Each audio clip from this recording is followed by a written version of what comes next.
بسم اللہ الرحمن الرحیم۔ بخاری و مسلم اور دیگر معتبر کتب سے آپ کی خدمت میں زید ابن ثابت کی وہ روایت جس میں واضح و عیاں ہے کہ رسول اللہ صلی اللہ علیہ وآلہ وسلم نے تراویح کے نماز کو باطل قرار دیا اور اس کے جماعت کے امام ہونے سے انکار کر دیا، بلکہ انہوں نے اپنے عمل مبارک سے اس جماعت کو باطل اور نامبارک اور اس جماعت کو حرام قرار دیا جو ان کے پیچھے صحابہ کی بدکرداری کی وجہ سے اور صحابہ کی نافرمانی کی وجہ سے اور صحابہ کی بدبختی کی وجہ سے کھڑی ہو گئی تھی۔ رسول اللہ صلی اللہ علیہ وآلہ وسلم نے پھر ان جماعت کو ذلت کے ساتھ مسجد سے نکال دیا۔ یہ آپ کی خدمت میں میرے معزز ناظرین پچھلے حلقات میں پچھلے تقریرات میں پیش کر چکے ہیں۔ اب انشاءاللہ تبارک و تعالی آج سے اور کچھ تقریروں میں انشاءاللہ تبارک و تعالی اس تقریر میں اور آنے والے کچھ تقریروں میں اس بات کی وضاحت کریں گے کہ صحابہ پھر باز نہیں آئے، ان کو تراویح پڑھنے کا چسکا لگ چکا تھا، وہ رسول پاک صلی اللہ علیہ وآلہ وسلم سے تراویح پڑھوانے میں مصر تھے۔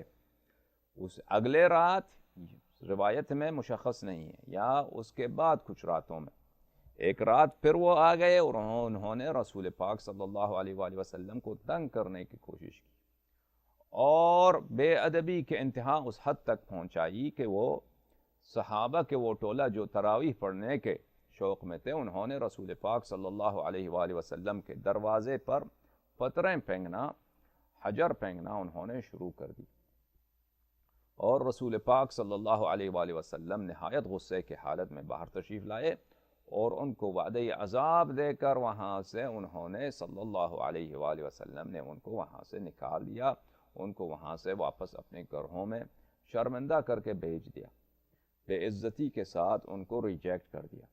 اس روایت کی تفصیل میرے معزز ناظرین بخاری و مسلم اور دیگر معتبر کتب سے آپ کی خدمت میں پیش کرتے ہیں۔ آپ کو ہماری باتوں پہ توجہ اور دقت یعنی کیوریاسٹی کے ساتھ، ایگزیکٹیٹیوڈ کے ساتھ توجہ دینی چاہیے، کیونکہ یہ ایسے استدلال ہیں، ایسے واقعات ہیں جن کو چھپانے کی بہت کوشش کی گئی ہے۔ ان واقعات کو نکالنے میں اور سمجھنے میں ان میں دقت کی ضرورت ہوتی ہے، کیونکہ سامنے جو فریق ہے وہ فریق پاگل نہیں ہے، وہ فریق کافی سمجھدار فریق ہے اور کافی چالاک فریق ہے۔ وہ ان کے 1400 سال سے چھپاتے سینسر کرتے الفاظ کو بدلتے روایات کی ایسی انہوں نے کچومر نکال دیا ہے کہ ان روایات میں سے ان مطالب کو نکالنا یہ صرف توجہ مانگتا ہے لیکن باطل نہیں ہے۔ توجہ دیں تو آپ کے لیے واضح ہوگی۔ معزز ناظرین روایت دیکھیے، کتاب بخاری جلد 7 چاپ ادارہ اسلامیات پاکستان، جو ادارہ اسلامیات بک سیلرز نے اگست 2005 میں اس کتاب کو چھاپا ہے پاکستان میں۔ کتاب الآداب صفحہ نمبر 441 میں یہاں پہ لکھا ہے حدیث نمبر 5648، حدثني محمد بن زیاد عن فلان عن فلان عن بصر بن سعید عن زید بن ثابت۔ بصر بن سعید نے زید سے روایت کی ہے۔ زید کون سے زید؟ زید بن ثابت سے۔ قال احتجر رسول اللہ صلی اللہ علیہ وآلہ حجیرة مخصفة او حسیرا۔ رسول پاک صلی اللہ علیہ وآلہ وسلم نے مسجد میں اپنے لیے ایک کمرہ سا بنوایا، ایک حجرہ سا بنوایا، مخصفہ کپڑوں سے، یا حسیراً، احتجرہ حسیراً، حسیر کے ساتھ انہوں نے چھٹائی کے ساتھ بوریہ کے ساتھ انہوں نے اپنے لیے کمرہ سا بنوا دیا۔ فخرج رسول اللہ صلی اللہ علیہ وآلہ وسلم یصلی فیہا، پس رسول پاک صلی اللہ علیہ وآلہ وسلم وہاں آ کر نماز پڑھتے تھے، کمرے میں مسجد کے اندر پردہ لگا کے نماز پڑھتے تھے، یعنی نماز جماعت نہیں، نماز فرادہ، نماز مستحب، نماز نافلہ۔ فتتبع الیہ رجال، کچھ لوگ ان کے پیچھے لگ گئے، کچھ مرد، رجال یعنی مرد ان کے پیچھے لگ گئے۔ وجاءوا یصلون بصلاته صلی اللہ علیہ وآلہ، اور انہوں نے شروع کیا کہ رسول پاک صلی اللہ علیہ وآلہ وسلم کے نماز کے ساتھ نماز پڑھنا، بعبارت اخری انہوں نے رسول پاک صلی اللہ علیہ وآلہ وسلم کی اجازت کے بغیر نماز تراویح پڑھنا شروع کر دیا۔ پچھلی حدیث میں آپ نے دیکھا کہ زید بن ثابت نے کہا کہ رسول پاک صلی اللہ علیہ وآلہ وسلم نے ان کی خوب بے عزتی کی، یعنی رسول پاک صلی اللہ علیہ وآلہ وسلم پیکرے بے نہایت حیا اور بے نہایت ادب اور بے نہایت وقار صلی اللہ علیہ وآلہ وسلم، ایک باوقار شخص، باحیا شخص، ایک عظیم شخص جس کا اخلاق عظیم ہے، جب وہ کسی بات میں اس کی تکلیف ہوتی ہے وہ گالی نہیں دیتا، کسی بات میں اس کو غصہ ہوتا ہے تو وہ اپنے غصے کو بھی عظیم افراد جو ہیں وہ اپنے ہی طریقے سے ظاہر کرتے ہیں۔ جو چھوٹے افراد ہوتے ہیں غصہ آتا ہے تو وہ لڑ پڑتے ہیں، مکے مارتے ہیں، مثلا چیخ پکار کرتے ہیں، لیکن عظیم افراد جن کا اخلاق عظیم ہوتا ہے، صلی اللہ علی نبینا وعلی عترتہ، جن کا آداب عظیم ہوتا ہے، جن کا وقار بے نہایت ہوتا ہے، ان کو جب اگر غصہ آتا ہے تو ان کو اپنے اطوار میں دیکھنا چاہیے کہ اس سے ان کو غصہ آتا ہے کسی بات پر۔ رسول پاک صلی اللہ علیہ وآلہ وسلم پچھلی حدیث میں آپ نے دیکھا کہ وہ بیٹھ گئے، جماعت کی جب پتہ چلا کہ یہ لوگ اقتداء کر رہے ہیں تو بیٹھ گئے صلی اللہ علیہ وآلہ وسلم۔ پھر انہوں نے ان کو خطاب کر کے فرمایا کہ جا کے اپنے تم جا کے اپنے گھروں میں پڑھا کرو، یعنی بعبارت اخری ان کو مسجد سے نکال دیا۔ اچھا، وہ ہم نے پچھلے تقاریر میں تفصیل کے ساتھ کہہ دیا ہے، اس کو بیان نہیں کریں گے۔ یہ ہے کہ زید بن ثابت جو اس قضیے کے شاہد رہے ہوں گے، نقل کر رہے ہیں، یہ مثلا مختلف مقامات پر مختلف طرح سے نقل کیے ہیں، اور یہ شخص جماعت عمری کے نزدیک نہایت معظم اور نہایت ہی معتبر شخصیت ہیں، صحابی ہیں، تو یہ ان کے نزدیک جھوٹے نہیں ہیں۔ اور اس کے علاوہ ایک ہی شخص مثلا جب ایک ہی واقعے کو نقل کرتا ہے، کچھ کہ ایک مقام پہ تفصیل کے ساتھ، ایک مقام پہ وہ اختصار کے ساتھ نقل کرتا ہے، یا ایک مقام پر وہ تمام واقعہ بیان کرتا ہے، پھر ایک دوسرے مرتبہ جب بیان کرتا ہے تو اس میں سے کچھ باتوں کو بیان کرتا ہے، کچھ باتوں کو نہیں بیان کرتا، اس کے اپنے موڈ پر، اس کے اپنے صلاحیت پر ہوتا ہے، یا یہ کہ تو بعض میں آنے والے محدثین نے الفاظ میں انہوں نے آگے پیچھے کرنا شروع کر دیا ہے۔ بہرحال یہ سب جتنے بھی احادیث ہیں بخاری میں، مسلم میں، یہ جماعت عمری کے نزدیک ان کا نام ہے صحیح بخاری، صحیح مسلم، یعنی سب احادیث ان کے صحیح ہیں، بالاجماع صحیح ہیں، لہٰذا ان پر حجت ہے، اس لیے ہم وہ سند کی بحث ہی نہیں کرتے اس روایات۔ وجاءوا يصلون بصلاة ثم جاءوا ليلة فحضروا وأبطأ رسول الله صلی اللہ علیہ وآلہ وسلم عنہم۔ پھر وہ ایک اور رات آ گئے، لیلتاً ایک اور رات، اب مشخص نہیں ہے کہ اگلی رات، تیسری رات، چوتھی رات، پانچویں رات، اسی رات ایک اور رات آ گئے، رسول پاک صلی اللہ علیہ وآلہ وسلم، یعنی ایک رات کو ان کو دوسری حدیث میں کہہ دیا کہ ان کو وہاں سے بگا دیا رسول پاک صلی اللہ علیہ وآلہ، پھر ایک اگلی رات آ گئے، پھر دیکھا کہ رسول پاک صلی اللہ علیہ وآلہ وسلم پردے میں حجرے میں نماز نہیں پڑھ رہے ہیں۔ اب تھا عنہم، رسول پاک صلی اللہ علیہ وآلہ وسلم نے ان سے دوری اختیار کی ہے۔ اب تھا عنہم، رسول پاک صلی اللہ علیہ وآلہ وسلم نے ان سے تأخیر کی ہے، نہیں آئے۔ فلم یخرج الیہم، پس رسول پاک صلی اللہ علیہ وآلہ وسلم نماز پڑھنے کے لیے، وہ نوافل پڑھنے کے لیے آئے نہیں مسجد۔ فرفعوا اصواتهم وحسبوا الباب، پھر انہوں نے، صحابہ نے کیا کیا، یہ تراویح پڑھنے والے ٹولے نے کیا کیا، ٹولے نے اپنا نعرہ بازی شروع کیا، سر و صدا بلند کی، انہوں نے شور مچایا۔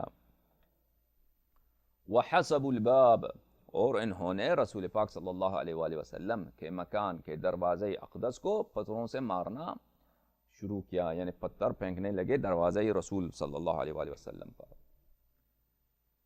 فخرج الیہم مغضبا، رسول پاک صلی اللہ علیہ وآلہ وسلم غضب کی حالت میں تشریف لائے۔ فقال لهم رسول اللہ صلی اللہ علیہ وآلہ ما زال بکم صنیعکم، رسول پاک صلی اللہ علیہ وآلہ وسلم غضب کی حالت میں تشریف لائے اور فرمایا کہ تم اپنی حرکت سے باز نہیں آتے، تم اپنی حرکت سے باز نہیں آتے، تم اپنی حرکت پہ اصرار ہی کرتے جا رہے ہو۔ حتی ظننت انہ سیکتب علیکم، یہاں تک کہ میں نے سوچا ہے، مجھے ڈر ہے کہ تم پر عذاب لازم ہو جائے گا۔ جماعت عمریہ کہیں گے کہ شیخ نے یہاں پر غلط ترجمہ کیا ہے، یہاں عذاب نہیں ہے، یہ تراویح واجب ہو جائے گا۔ تو وہ ہم بتائیں گے کہ تراویح ہو ہی نہیں سکتا. فعلیکم الصلاۃ فی بیوتکم، چلو اپنے گھروں میں نماز پڑھو. فإن خیر صلاۃ المرء فی بیتہ الا الصلاۃ المکتوبہ، کہ بہترین نماز وہ ہے کہ انسان اپنے گھر میں پڑھے مگر نماز واجب. میرے معزز ناظرین، میں نے اپنا ترجمہ آپ کی خدمت میں پیش کیا ہے، یہ میرا اپنا ترجمہ ہے. اب یہ جو بخاری ادارہ اسلامیات کی چھپی ہوئی کتاب ہے کہ یہ ایک مولویوں نے اس کا ترجمے میں شرکت کی ہے، انہوں نے کیسا ترجمہ کیا ہے دیکھیے. زید بن ثابت سے روایت کرتے ہیں کہ رسول پاک صلی اللہ علیہ وآلہ وسلم نے ایک حجرہ کھجور کی شاخ کی بوریے سے بنا لیا تھا. تو ایک بار رسول پاک صلی اللہ علیہ وآلہ وسلم نکلے اور جا کر اس میں نماز پڑھنے لگے، تو لوگ بھی آپ صلی اللہ علیہ وآلہ وسلم کے ساتھ نماز پڑھنے لگے. لوگ پڑھنے لگے یعنی کچھ صحابہ.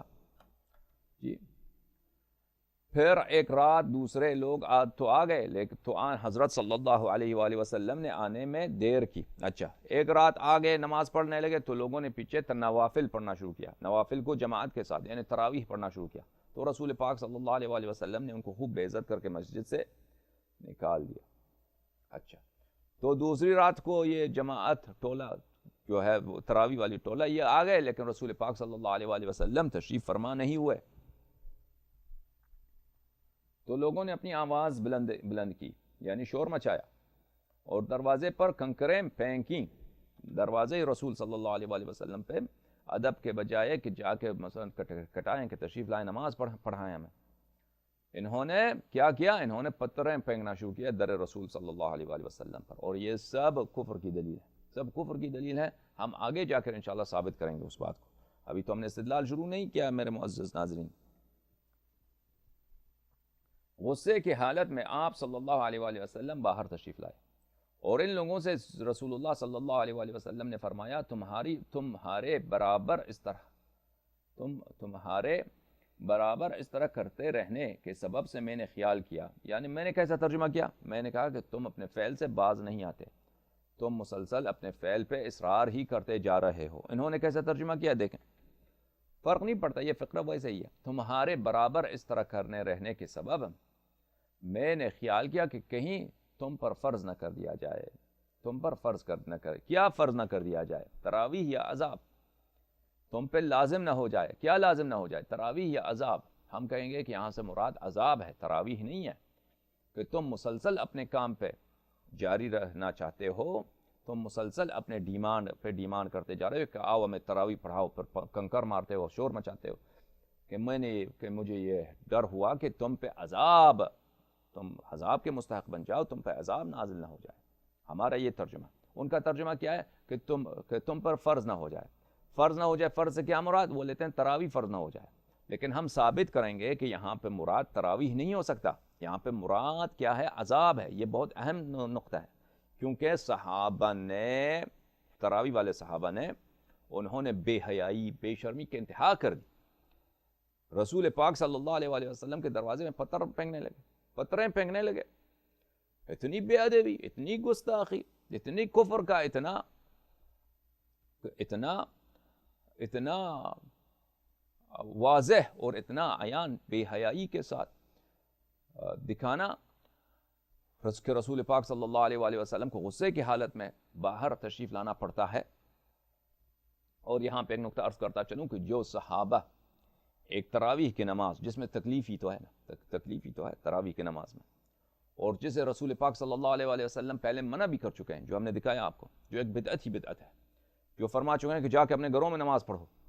اس کے باوجود ایک تراویح کی نماز جس میں تکلیف ہے، اس کے لیے حاضر ہیں کہ حیات رسول اللہ صلی اللہ علیہ وآلہ وسلم میں ان کے دروازے کو پتھراؤ کریں. تو دنیا کی حکومت کے لیے جس میں لذت ہی لذت ہے، اس کے لیے اگر وہ در خانہ اہل بیت علیہم الصلاۃ والسلام، در خانہ رسول اللہ صلی اللہ علیہ وآلہ وسلم کو بعد از وفات نبی صلی اللہ علیہ وآلہ وسلم آگ لگائیں، تو ان صحابہ سے کیا، یہی تو توقع ہے. ایسے بدبختوں سے اور کچھ توقع ہی نہیں کرنی چاہیے. اگر وہ ایک ایسے امر کے لیے جو تراویح ہے، بھائی تکلیف ہے، اس میں کوئی عیش تو نہیں ہے، لیکن دنیا کی دولت میں تو بڑی عیش ہے. حکومت ہاتھ میں ہو، مشرق و مغرب کی خلافت ہاتھ میں ہو، اس میں تو بہت لوگ تو حکومت کے لیے، دولت کے لیے بادشاہی کے لیے باپ بیٹے کو قتل کرتا ہے، بیٹا باپ کے قتل کرتا ہے، بھائی بھائی کو قتل کرتا ہے، اور دنیا میں کتنی زیادہ مثالیں ہیں۔ ترکی کے جو بادشاہ ہوتے تھے، بعض دفعہ ایک بادشاہ اپنے 30 بھائیوں کو ایک ہی دن میں قتل کرتا تھا۔ ایک شہزادہ جب ولی عہد خلیفہ بنتا تھا خلافت عثمانی میں ترکی میں، ایک دن میں 20 بھائی کو ایک جگہ پہ ایک ہی دن میں قتل کرتا تھا، تاکہ یہ بعد میں مجھ سے حکومت نہ چھین لیں۔ اس طرح جس کو فریکٹیسائڈ بولتے ہیں، بھائی بھائی کو قتل کرنا، ترکی کے خلافت عثمانی میں، ان کے خلفاء ہیں نا، ان کے خلفاء میں، جماعت عمریہ کے خلفاء میں یہ تو بہت ہی ہوا ہے۔ تو لوگ دنیا کے لیے کیا نہیں کرتے؟ تو اگر صحابہ ایک بدعت کے لیے، تراویح پہ اصرار کے لیے، حیات رسول صلی اللہ علیہ وآلہ وسلم میں دروازے رسول اللہ صلی اللہ علیہ وآلہ وسلم کو پتھراؤ کر سکتے ہیں، تو ان ذلیلوں سے، ان خنزیروں سے بعد از وفات رسول صلی اللہ علیہ وآلہ وسلم دنیا کی حکومت کے لیے، جس کے لوگ بائی بائی کو قتل کرتے ہیں، اس کے لیے در خانہ رسول اللہ صلی اللہ علیہ وآلہ وسلم کو آگ لگانا، ان کے لیے ان سے اور توقع ہی نہیں ہو سکتا۔ اور چیز ان بدبختوں سے کسی زیادہ بہتر عمل کی اور بہتر سلوک کا توقع کرنا بے وقوفی اور غلطی ہے۔ اچھا، رسول پاک صلی اللہ علیہ وسلم غصے کی حالت میں تشریف لائے، اور ان لوگوں سے رسول اللہ صلی اللہ علیہ وآلہ وسلم نے فرمایا، تمہارے برابر اس طرح کرتے رہنے کے سبب میں نے خیال کیا کہ کہیں تم پر فرض نہ کیا جائے۔ کیا فرض نہ کیا جائے؟ لازم نہ کیا جائے۔ کیا چیز؟ ہم کہتے ہیں عذاب، وہ کہتے ہیں تراویح۔ ہم دلیل لائیں گے کہ مقصود تراویح نہیں ہے، مقصود عذاب ہے۔ اس لیے تم اپنے گھروں میں نماز پڑھو، جاؤ اپنے گھروں میں، جاؤ، نو تراویح کی چھٹی، جاؤ اپنے گھروں میں نماز پڑھو۔ اس لیے کہ فرض کے سوا دوسری نمازیں وہ بہتر ہیں جو گھر میں پڑھی جائیں۔ ہم نے ثابت کیا پہلے کہ بھائی یہ فقرہ رسول پاک صلی اللہ علیہ وآلہ وسلم سے بہتان ہے، صرف اسی زمانے میں جب ان کو تراویح والے ٹولے کو چھٹی کیا ہے، رسول پاک صلی اللہ علیہ وآلہ وسلم نے ان کی چھٹی کرائی ہے، ان کو بگایا ہے، صرف اسی مقام پہ تم لوگوں نے یہ روایت نقل کی ہے کہ گھر میں نماز پڑھنا بہتر ہے، اس کی ثواب زیادہ ہے مسجد میں نماز زیادہ پڑھنے سے۔ تو ہم نے اس کو ابطال کیا ہے۔ ہمارے ابطال کی دلائل کیا ہیں؟ ہم پہلے بیان کر چکے ہیں مستقل تقریر میں، اس کو دہرائیں گے نہیں۔ اسی حدیث کو میرے معزز ناظرین مسلم نے بھی نقل کیا ہے، ابو داؤد نے بھی نقل کیا ہے۔ میں روایات کو نقل کرتا ہوں، دکھاتا ہوں آپ کو، لیکن ابھی تک میں نے استدلال نہیں شروع کیا ہے کہ یہ روایت اور یہ حدیث کس طرح سے ابطال نماز تراویح کرتا ہے۔ اس سے ثابت ہوتا ہے کہ تراویح کی نماز جو ہے وہ بدعت ہے۔ وہ تو انشاءاللہ آہستہ آہستہ دوسری تقاریر میں، کئی ایک تقاریر میں انشاءاللہ ثابت کریں گے، اور اتنے زیادہ ادلہ ہیں ہمارے پاس کہ بے لاجواب۔ ملاحظہ فرمائیے، کتاب مسلم بدماش یا کافر بدماش، جو بھی آپ کہیں، صحیح مسلم شریف، غلط کافر بدماش، بلے نعمانی کتاب خانہ، ترجمہ وحید الزمان صاحب کا ہے۔ معزز ناظرین اس میں دیکھیے یہ کون سی جلد ہے عزیزان مشاہدین، یہ جلد ہے جلد اول۔ اس کے آگے جا کے اسی مجلد میں ہے جلد دوم، ایک ہی والیوم، ایک ہی کور میں ہے جلد دوم۔ اس جلد دوم میں عزیزو یہ صفحہ نمبر ہے میرے 281 میں، صفحہ نمبر 281، مسلم حدیث رقم 1825، کتاب ہے مسافر کی نماز کے مسائل۔ بلے اچھا، اس میں روایت یہ ہے زید بن ثابت سے۔ تو ہم عزیزو ہم صرف اردو پڑھیں گے، عربی پڑھنے کی ضرورت نہیں ہے۔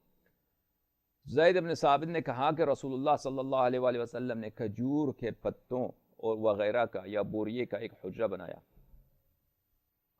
اور نکلے رسول اللہ صلی اللہ علیہ وآلہ وسلم اور اس میں نماز پڑھنے لگے۔ پھر آپ کے پیچھے صلی اللہ علیہ وآلہ بہت لوگ اقتداء کرنے لگے، پھر آپ کے ساتھ نماز پڑھنے لگے۔ پھر ایک رات سب لوگ آ گئے، وہ پھر اس میں نہیں ہے اس فقرے میں کہ لوگ پیچھے اقتداء کرنے لگے کہ رسول پاک صلی اللہ علیہ وآلہ وسلم نے ان کی جماعت توڑ دی، ان کو گھر بگا دیا۔ ہاں، وہ یہاں پہ مذکور نہیں ہے، وہ دوسری روایت میں مذکور ہے، وہ ہم دکھا چکے ہیں۔ ان لوگوں نے ایسے روایتوں کو توڑ کے پیش کیا ہے تاکہ سب اگر روایت کو ساتھ رکھا جائے تو واقعہ زیادہ واضح ہو جائے گا۔ ان کے محدثین کی چالاکی ہے کہ روایت کو توڑ کے ایک حصہ یہاں پہ، ایک حصہ دوسری صفحے میں چھپا دیں، ایک دوسرے سیکشن میں چھپا دیں تاکہ کسی کو پتہ نہ چلے۔ یہ ان کا مذہب اساسی سے فراڈ ہے. اتنی جھوٹی مذہب دنیا میں آپ کو کہیں نہیں ملے گی جتنی جھوٹی مذہب ہے مذہب عمری. اچھا پڑھنے لگے. پھر ایک رات سب لوگ آ گئے. پھر وہ سب تو نہیں آ گئے, وہی لوگ جو صحابہ تھے وہی آ گئے. اور آپ صلی اللہ علیہ وآلہ وسلم نے دیر کی اور ان کی طرف نہ نکلے, اور لوگوں نے آپ کی طرف صلی اللہ علیہ وآلہ وسلم کی طرف آوازیں بلند کی. فلم یخرج الیہم, رسول پاک صلی اللہ علیہ وآلہ وسلم باہر تشریف نہیں لائے. فرفعوا اصواتهم, پھر وہ رفعوا اصواتهم یعنی شور مچانے لگے. اپنے آوازیں بلند کی یعنی کیا مطلب؟ شور مچانے لگے. اچھا, اور دروازے پر کنکریاں ماری. ہاں, وحسب الباب, کس کے دروازے پہ کنکریاں ماری؟ کٹکھٹایا نہیں, کٹکھٹایا نہیں, حسب الباب یعنی پھینکا, اس طرح پھینکا, دروازے پہ پتھر پھینکے. یہ انہوں نے پتراؤ, یہ بعبارت اخری, یہ پتراؤ کیا ہے انہوں نے دروازے رسول صلی اللہ علیہ وآلہ وسلم کی. تراویح پڑھنے والے ٹولے نے. اچھا یہ کہیں گے اچھا بھائی اس میں بے ادبی نہیں ہے, تو رسول پاک صلی اللہ علیہ وآلہ وسلم غصہ کیوں کیا؟ اس میں حدیث میں ہے خرج مغضبا, غصے کی حالت میں تشریف لائے. آئیے میں آپ کے گھر کے دروازے پہ پتھریں پھینکتا ہوں, آپ کو غصہ آتا ہے نہیں آتا؟ آئیے میں کچھ مردوں کو بیچتا ہوں آپ کے دروازے پر, آپ کہیں گے کہ اس میں کوئی بے عزتی نہیں ہے. چلے ٹھیک ہے, آپ اپنے شہر میں اپنے محلے میں جا کے نا 5-10 آدمی مل کے جائیں, کسی کونسلر کسی ممبر اسمبلی کے دروازے پہ آپ کسی تھانے کا جو وہ سب سے بڑا پولیس آفیسر ہے اس کے دروازے پہ جا کے پتھریں پھینکیں, دیں گے آپ کو وہ آپ کے ساتھ کیا کریں گے؟ وہ اپنے لیے اس کو توہین, بے ادبی, دشمنی نہیں سمجھیں گے یا نہیں سمجھیں گے؟ یہ جماعت عمریہ اپنے عقلوں کو, انہوں نے اپنے عقلوں پہ تالا لگا دیا ہے. انکار حقائق ان کے لیے ان کے مذہب کا اساس ہے کہ بھئی جہاں پہ بھی مل گیا کہ عمر نے یہ کیا, کہیں گے اس میں تو بے عزتی نہیں ہے, اس میں تو بے ادبی نہیں ہے, اس میں تو گناہ نہیں. رسول پاک صلی اللہ علیہ وآلہ وسلم, یا بسم اللہ الرحمن الرحیم, لا تجعلوا دعاء الرسول كدعاء بعضكم بعضا صلی اللہ علیہ وآلہ وسلم. خداوند متعال نے فرمایا کہ رسول پاک صلی اللہ علیہ وآلہ وسلم کو اس طرح کبھی نہیں پکارنا جس طرح ایک دوسروں کو پکارتے ہو, ایک دوسرے کو پکارتے ہو, اس طرح کبھی نہیں پکارنا رسول پاک صلی اللہ علیہ وآلہ وسلم کو. حالانکہ یہ ایک دوسرے کو اس طرح نہیں پکارتے تھے جس طرح انہوں نے رسول پاک صلی اللہ علیہ وآلہ وسلم کو پکارا ہے. گھر کے باہر آ کے شور مچانا, پھر دروازے پہ کنکریاں مارنا. ہاں, کہیں ملا ہے آپ کو کہ کہیں ابو بکر جا کے عثمان کے دروازے پہ پتھریں مارنا شروع کیا؟ یہ لوگ جس طرح ایک عام آدمی کس طرح مثلا برتاؤ کیا جاتا تھا, اس سے بھی نیچ, اس سے بھی پست, اس سے بھی کمتر احترام رسالت میں آپ صلی اللہ علیہ وآلہ وسلم کو دے رہے ہیں. کس لیے؟ تراویح کے لیے. صریح مخالفت قرآن پاک کی. قرآن نے فرمایا بسم اللہ الرحمن الرحیم, ان الذین ینادونک من وراء الحجرات اکثرهم لا یعقلون. جو لوگ, جو یہ عرب صحابہ جو بھی انفرادی, یہ آ کر آپ کو پکارتے ہیں باہر سے کہ اے فلانی باہر آ جا, یہ ان کی عقل نہیں ہے. پھر قرآن نے فرمایا ان الذین ینادونک من وراء الحجرات اکثرهم لا یعقلون. پھر قرآن نے فرمایا ان شر الدواب عند اللہ الصم البکم الذین لا یعقلون. فرمایا کہ بدترین جانور خدا کے نزدیک وہ ہیں کہ بظاہر انسان ہیں لیکن ان کے کان ہیں, کان سے حق بات سنتے نہیں. ان کی زبان ہے, زبان حق بات ان کی زبان سے نکلتی نہیں. شر الدواب الصم البکم الذین لا یعقلون, یہ وہ لوگ ہیں جن کی عقل نہیں ہے. فإن الذین ینادونک من وراء الحجرات اکثرهم لا یعقلون. جن لوگ آپ کو پکارتے ہیں آپ کے گھر کے باہر سے, وہ کیا ہیں؟ عقل نہیں ہے. فرمایا جن لوگوں کی عقل نہیں ہے وہ سب سے برے جانور ہیں. سب سے نیچ جانور خنزیر نہیں, کتا نہیں. سب سے نیچ جانور کیا ہے؟ وہ لوگ ہیں ہاں جنہوں نے رسول پاک صلی اللہ علیہ وآلہ وسلم سے بے ادبی کی ہے. اور وہ کون سا ٹولہ ہے؟ وہی تراویح والا ٹولہ ہے جو تراویح کو رسول پاک صلی اللہ علیہ وآلہ وسلم پہ زبردستی پڑھوانا چاہتے ہیں, زبردستی پڑھوانا چاہتے ہیں. اچھا دیکھیے معزز ناظرین, اور دروازے پہ کنکریاں ماری. پھر رسول اللہ صلی اللہ علیہ وآلہ وسلم ان کی طرف غصے سے نکلے, ہاں, اور ان سے فرمایا کہ تمہاری یہ حالت ایسی ہی رہتی تو مجھے گمان یہ ہو گیا ہے کہ یہ نماز تم پر فرض نہ ہو جائے. یہ غلط ترجمہ ہے, یہ غلط ترجمہ ہے. ما زال بکم صنیعکم, تم اپنے فعل پر, اپنے ڈیمانڈ پر, ڈیمانڈ کیا ان کی کہ تراویح پڑھیں گے. نماز تراویح اس زمانے میں تو تراویح نہیں کہتے تھے, تراویح کا نام تو بعد میں لگ گیا ہے. اس زمانے میں یعنی نماز نوافل ماہ رمضان کو جماعت کے ساتھ پڑھنا ہے. پڑھائیے, ہمیں آئیے, شور مچا رہے ہیں کہ پڑھائیے. اچھا یہ جو تم مسلسل اپنے ڈیمانڈ کرتے جا رہا ہو، پچھلی رات کو بھی ڈیمانڈ کیا تھا، ان کو تو مسجد سے نکال دیا تھا، نماز جماعت ان کا توڑ دیا تھا رسول پاک صلی اللہ علیہ وآلہ وسلم نے، ہیں؟ اب کیا فرمایا؟ تم مسلسل حتی ظننت انہ سیکتب علیکم، یہاں تک کہ مجھے خوف ہو گیا یا مجھے علم ہو گیا. ظننتو بمعنی علم بھی آتا ہے کہ مجھے علم ہو گیا، یا ظننتو بمعنی گمان بھی آتا ہے کہ مجھے گمان ہو گیا. انہ سیکتب علیکم، کہ تم پر واجب ہو جائے گا. کیا واجب ہو جائے گا؟ عذاب واجب ہو جائے گا یا تراویح واجب ہو جائے گا؟ ہم دلیل لائیں گے بہت ساری، 1 2 3 4 5 دلیل لائیں گے آپ کے. ابھی وعدہ دیتا ہوں 5، شاید زیادہ ہو جائے. لائیں گے کہ تراویح یہاں پہ مقصود ہو ہی نہیں سکتا. یعنی اگر تراویح کی نماز مستحب ہوتی بھی، جو مستحب نہیں ہے بدعت ہے، اگر مستحب ہوتی بھی، اگر ایک اچھی بات، ڈیزائریبل بات، ایک ایسی ریکمنڈڈ بات اللہ کے نزدیک دی، اللہ کی شریعت میں ہوتی ہے، پھر بھی اس کے واجب ہو جانے کا کوئی امکان نہیں تھا. کیوں؟ کہ اس کے دلائل ہم لائیں گے انشاءاللہ. حالانکہ تراویح مستحب ہے ہی نہیں، بلکہ گناہ ہے، بدعت ہے، اور بدعت گزار ہوتا ہی کافر ہے. تراویح اگر مستحب ہوتا بھی اس کے واجب ہونے کا کوئی امکان نہیں تھا. کیوں؟ اس کی دلائل کئی ہیں. کہ ایک دلیل یہ ہے کہ شب معراج خداوند متعال نے اپنے حبیب صلی اللہ علیہ وآلہ وسلم کو، بخاری میں حدیث موجود ہے، وعدہ دیا کہ اب میں یہ اسی رات کو جتنی نمازیں واجب کر رہا ہوں، اس کے بعد کوئی نماز واجب نہیں کروں گا. تو جب وہ اللہ نے وعدہ دیا ہے کہ شب معراج کے بعد میں دوبارہ نماز واجب نہیں کروں گا، تو کیسے ہو سکتا ہے کہ پھر وہ نماز واجب کرے؟ ہاں. اور اس کے علاوہ میں نے کہا نا 1 2 3 4 5 دلیل آپ کو لائیں گے کہ نماز تراویح یہ ہو ہی نہیں سکتا کہ واجب ہو جائے. اگر یہ مستحب ہوتا بھی واجب، اس کے واجب ہونے کی کوئی امکان نہیں تھا. ایک وہی کہ خدا نے جب وعدہ دیا ہے، اس سے زیادہ کیا آپ کو دلیل چاہیے. اچھا، یہ آگے وہ مستقل تقریر 1 2 تقریر کریں گے اسی موضوع پر انشاءاللہ. تو یہ تراویح جب نہیں ہو سکتا تو تم پر فرض ہو جائے گا، تم پہ لازم ہو جائے گا. کیا؟ اللہ کی عذاب نازل. واضح ہے یہ لوگ پتھر مار رہے ہیں بھائی. در خانہ رسول صلی اللہ علیہ وآلہ وسلم پہ پتھر مارنا، اگر عذاب نازل ہو جائے تو اس میں کیا کون سی اس میں تعجب ہے؟ کوئی بے احترامی پیغمبر اکرم صلی اللہ علیہ وآلہ وسلم، حضرت رسالت میں آپ صلی اللہ علیہ وآلہ وسلم کرے، ان پہ یہ ڈر ہو جائے انسان کہ اس ملعون پہ عذاب نازل نہ ہو جائے. اس میں کوئی خوف، اس میں کوئی تعجب کی بات نہیں ہے.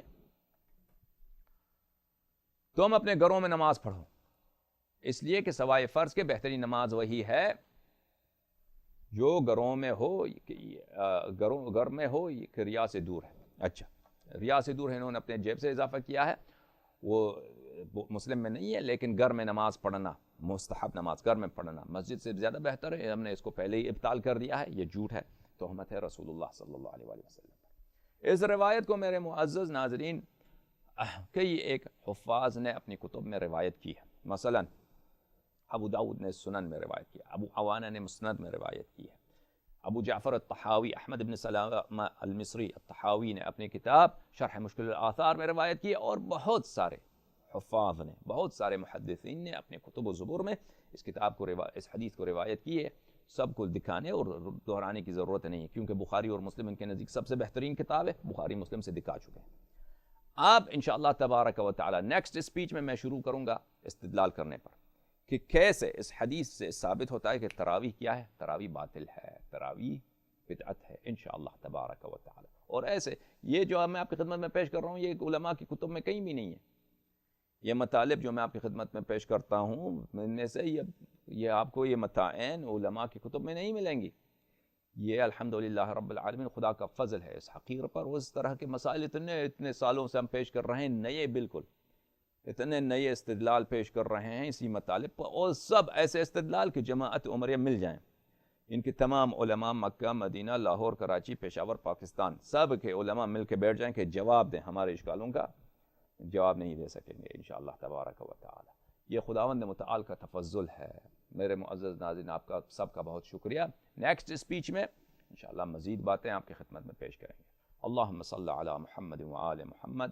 اے میرے رب، اے میرے اللہ، ہمارے آقا، ہمارے مالک حضرت امام عصر عجل اللہ تعالی فرجہ الشریف کو سلامتی عنایت فرما، ان کے دشمنوں کو ذلیل فرما، ان کے حوائج کو برآورد خیر فرما، ان کو جلد از جلد ظہور کی اجازت عنایت فرما۔